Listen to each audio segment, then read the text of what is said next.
بسم اللہ الرحمن الرحیم۔ السلام علیکم دوستو، کیا حال ہے؟ آپ لوگ ٹھیک ہوں گے امید کرتا ہوں۔ سب سے پہلے تو میرے یوٹیوب چینل میں ویلکم سب لوگوں کو۔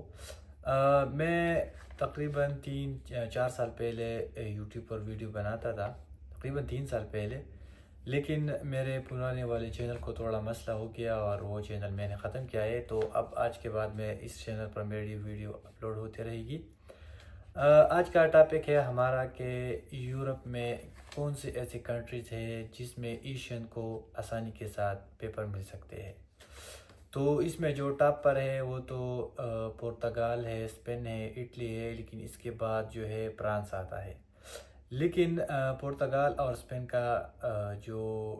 طریقہ ہے وہ تھوڑا الگ ہے، کیونکہ ادھر امیگریشن ہوتا ہے اور ادھر اسائلم ہوتا ہے۔ تو سب سے پہلے آج میں آپ لوگوں کو یہ ایکسپلین کروں گا کہ فرانس میں آپ اسائلم کیسے کرتے ہیں۔ تو اس کے لیے دو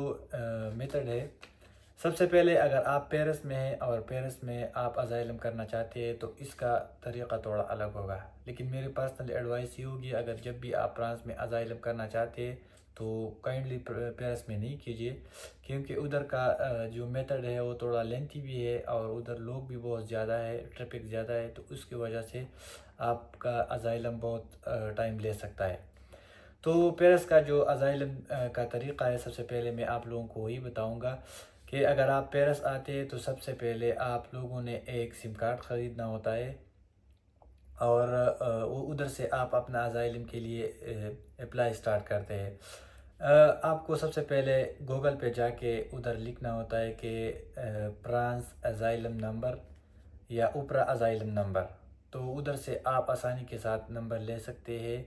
اور پھر آپ اس پر کال کر کے اسائلم کے لیے اپائنٹمنٹ لے سکتے ہیں۔ لیکن اگر آپ پیرس میں نہیں ہیں اور آپ کسی اور شہر میں ہیں فرانس کے، تو آپ ادھر ایک دفتر ہوتا ہے جس کا نام سپارڈا ہوتا ہے، آپ ادھر جا کے ڈائریکٹلی اپنا اسائلم رجسٹر کرا سکتے ہیں۔ لیکن جب آپ پیرس میں اسائلم کے لیے اپائنٹمنٹ لیتے ہیں یا کسی دوسرے شہر میں سپارڈا چلے جاتے ہیں تو پھر اندر جو ہے نا اسائلم کا پروسیس سب کا سیم ہی ہے۔ تو وہ میں آپ لوگوں کو آج بیسیکلی بتاؤں گا کہ ادھر آپ لوگوں نے کون سے غلطیوں کا خیال رکھنا ہے۔ سب سے پہلے آپ لوگوں کو ایک فارم دیتے ہیں وہ لوگ جو آپ خود بھرتے ہیں، تو اس کے سب سے اوپر لکھا ہوتا ہے کہ آپ کا نام کیا ہے، تو نام وغیرہ۔ تو میرا اصل میں مطلب یہ ہے کہ اگر آپ فارم صحیح طریقے سے بھریں گے اور اس میں کوئی غلطی نہیں چھوڑیں گے تو پھر بعد میں آپ کے اسائلم کے لیے بہت آسانی ہوگی آپ کے لیے، کیونکہ آپ کے پھر بعد میں آپ کی کیس میں، میرا مطلب آپ کی سٹوری میں کوئی مسئلہ نہیں آئے گا۔ تو اس کا بیسیکلی طریقہ یہ ہے کہ جب آپ فارم بھرتے ہیں تو اس کے بعد آپ سے پوچھا جائے گا کہ آپ کدھر رہتے ہیں یا کون سے راستے سے آپ آئے ہیں، تو آپ اپنا راؤٹ بتا دیجئے گا۔ میں اس لیے تھوڑا جلدی سے ایکسپلین کر رہا ہوں کیونکہ ویڈیو میں ہمارے پاس ٹائم زیادہ نہیں ہے۔ تو آپ کو سب سے پہلے ان لوگوں کو بتانا ہوگا کہ میں اس راستے سے میں نے فرانس میں انٹر کیا ہوا ہے اور میں اس تاریخ سے یا اس ڈیٹ پر اپنی کنٹری سے نکلا ہوں اور اس ڈیٹ پر میں نے فرانس میں انٹر کیا ہوا ہے۔ تو اس کے بعد آپ لوگوں کا اسائلم کا جو طریقہ ہے، یہ جو پروسیس ہے وہ سٹارٹ ہو جائے گا۔ تو سب سے پہلے جب آپ اپنے بارے میں معلومات دیں گے اور پھر آپ سے پوچھے گا کہ آپ کے پاس رہن سہن کے لیے کوئی گھر وغیرہ ہے یا نہیں ہے، تو اگر کائنڈلی آپ بتاتے ہیں کہ میرے پاس گھر نہیں ہے تو پھر آپ کو وہ پیرس سے باہر کسی شہر میں گھر دیتا ہے۔ جیسے مثال کے طور پر مجھے طلوس میں دیا تھا تو میں ادھر طلوس آ گیا، اور سب سے بیسٹ آپشن بھی یہی ہوتا ہے کہ آپ ان لوگوں سے گھر مانگے اور آپ کو کسی اور شہر میں بھیجے، کیونکہ پیرس میں پھر بہت مسئلے ہوتے ہیں بعد میں، اور پھر ادھر آپ کو ایک اسسٹنٹ سوشل بھی ملتے ہیں جو آپ کو گائیڈ کرتے ہیں۔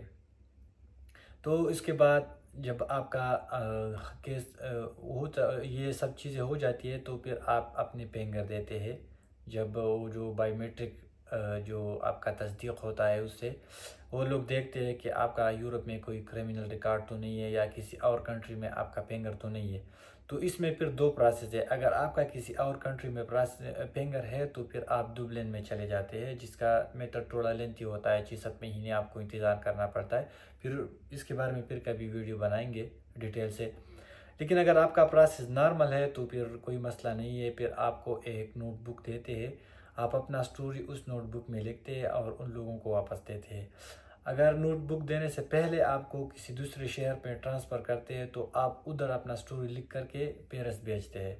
تو پھر وہ آپ کا جو سٹوری ہے وہ ایک بڑا آفس ہے پیرس میں، اس کا نام اوپرا ہے، اوپرا جب پہنچتی ہے تو آپ کو ایک میسج آتا ہے کہ آپ کی سٹوری ہمارے پاس آ چکی ہے، ابھی آپ کائنڈلی انتظار کریں، ہم آپ کو انٹرویو کے لیے بلاتے ہیں۔ تو جب آپ کا سٹوری وہ لوگ ملاحظہ فرماتے ہیں، وہ دیکھتے ہیں، اس کے اندر آپ کے لیے کویسچنز بناتے ہیں، تو جب پھر آپ انٹرویو کے لیے جاتے ہیں تو 1.5 سے لے کر 2 گھنٹے یا 2.5 گھنٹے آپ کا انٹرویو ہوتا ہے۔ پھر اس کے اندر آپ سے آپ کی کیس کے بارے میں پوچھا جائے گا کہ مثلا اگر آپ نے لکھا ہے کہ مجھے یہ مسئلہ تھا، میں ادھر سے نکلا، تو وہ لوگ آپ کو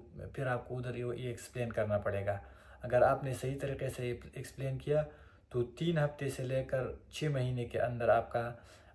جواب آ جائے گا، مثلا آپ کو وہ لوگ رسپانس دیں گے۔ اگر آپ نے صحیح جواب دی تھی تو آپ کو پیپر دے گا، اگر آپ نے صحیح جواب نہیں دے گا تو آپ کو ریجیکشن ملے گی۔ پھر ایک چانس اور بھی آپ کے ساتھ رہ جاتا ہے جو اس کو سندھیا کہتے ہیں، پھر آپ کو ویٹ کرنا پڑے گا 5-6 مہینے بعد ایک اور انٹرویو آتی ہے سندھیا کی طرف، یہ ایک دوسرا محکمہ ہے، مثلا ایک دوسرا آفس ہے، پھر ادھر بلاتے ہیں۔ ادھر آپ کا مختصر سا انٹرویو ہوگا یا 15 منٹ یا 20 منٹ، اس میں آپ نے اپنے جو جج ہوتا ہے اس کو آپ نے سیٹسفائی کرنا ہے اور صحیح طریقے سے اپنا سٹوری سمجھانا ہے۔ اگر ان لوگوں کو آپ کا سٹوری سمجھ آ گیا اور آپ کو پیپر دے دیا تو پھر تو کوئی مسئلہ نہیں۔ اگر ادھر بھی آپ کا ریجیکٹ ہو گیا، جو کہ بعض وقت ہوتا ہی بھی ہے لوگوں کو، تو پھر آپ کے ساتھ ایک اور چانس بھی رہتا ہے، لیکن اس میں پھر پیپر لینے کا چانسز بہت کم ہو جاتا ہے، کیونکہ پھر آپ کو ری ایگزامہ میں چلے جانا ہوتا ہے اور اس کا پروسیس تھوڑا لینتھی ہے۔ تو اگر آپ فرانس آتے ہیں، ازائلم کرتے ہیں، تو ان چیزوں کا بہت خیال رکھنا ہوگا۔ سب سے پہلے آپ نے یہ بتانا ہے کہ میں اس تاریخ سے گھر نکلا ہوں اور اس تاریخ پہ میں نے فرانس انٹر کیا ہوا ہے، اس راؤٹ سے آیا ہوں۔ اپنے بارے میں ساری معلومات اس فارم کے اندر لکھنے ہیں اور اس کے بعد آپ نے ان کو کہنا ہے کہ ہمیں گھر چاہیے۔ جب آپ کو گھر دیتے ہیں تو 220 یورو دیتے ہیں، جو آپ کی ماہانہ طور پر آپ کی جیب کا خرچہ ہوتا ہے، آپ اس سے کھانا پینا کرتے ہیں۔ اگر آپ کو گھر نہیں دیتا تو پھر 450 یورو یا 440 یورو آپ کو ملتے ہیں، جس کے ساتھ آپ کو گھر کا رینٹ بھی دینا ہوگا اور پھر اس میں آپ کے رہن سہن بھی ہوگی۔ لیکن میرا مشورہ یہ ہے، اگر کوئی بھی آتا ہے، کسی کا ادھر فیملی ممبر بھی ہو، تو میرے خیال سے اس کو ایک الگ گھر لینا چاہیے، کیونکہ اس بیس پہ اس کو اسسٹنٹ سوشل ملے گا، اور جب اسسٹنٹ سوشل ملے گا تو پھر آگے آپ کو بہت آسانی ہوگی۔ ویڈیو میں آگے لمبا نہیں کرنا چاہتا، لیکن آج کے بعد میرے سارے ویڈیو، سارے اپڈیٹ اس چینل پر آئیں گے، تو چینل کو ضرور سبسکرائب کیجیے۔ خدا حافظ۔